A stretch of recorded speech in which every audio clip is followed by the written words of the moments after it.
Ahmedabad municipal corporation વિસ્તારમાં પાણીજન્ય રોગચાળો બાબતે હવે એક્શન લીધા છે। જે વિસ્તારોમાં પાણી પોલ્યુશનની કમ્પ્લેન હોય ત્યાં મેક્સિમમ સેમ્પલો લેવાની કામગીરી કરવામાં આવી રહી છે।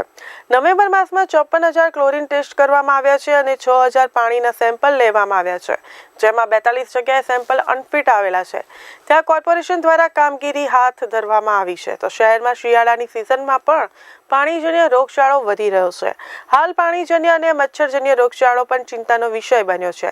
ત્યારે હવે નવેમ્બર માસમાં નોંધાયેલા પાણીજન્ય રોગચાળાના કેસો પર નજર કરતા મેલેરિયાના 123, ઝેરી મેલેરિયાના 44, ડેન્ગ્યુના 168, ચિકનગુનિયાના 31, ઝાડા ઉલટીના 314 કેસો, જ્યારે કમળાના 327 અને ટાઇફોઇડના 324 કેસો નોંધાયા છે।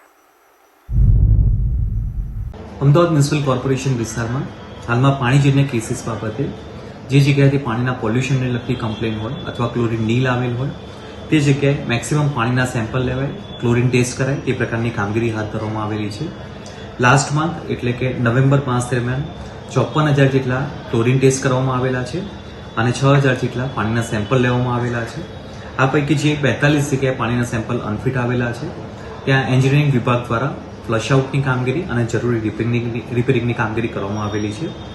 આંકડાકીય દ્રષ્ટિએ ઝાડા ઉલટીના 314 કેસીસ, જોન્ડિસના 327 કેસીસ, ટાઇફોઇડના 324 કેસીસ નવેમ્બર માસ દરમિયાન રિપોર્ટ થયેલા છે। આ સાથે વેક્ટરબોર્ન ડિસીઝ બાબતે સાદા મલેરિયાના 123 કેસીસ અને ડેન્ગ્યુના 168 કેસીસ રિપોર્ટ થયેલા છે।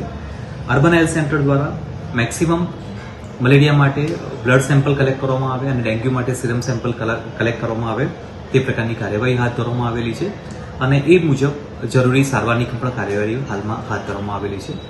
હાલમાં અર્બન હેલ્થ સેન્ટરમાં આયુષ્યમાન કાર્ડ અંતર્ગત વયવંદના સ્કીમ હેઠળ તમામ જે 70 વર્ષથી વધારે ઉંમરના વ્યક્તિ છે એ તમામને કાર્ડ કાઢવાની કામગીરી પણ અર્બન હેલ્થ સેન્ટર દ્વારા હાલમાં કાર્યરત કરવામાં આવેલી છે।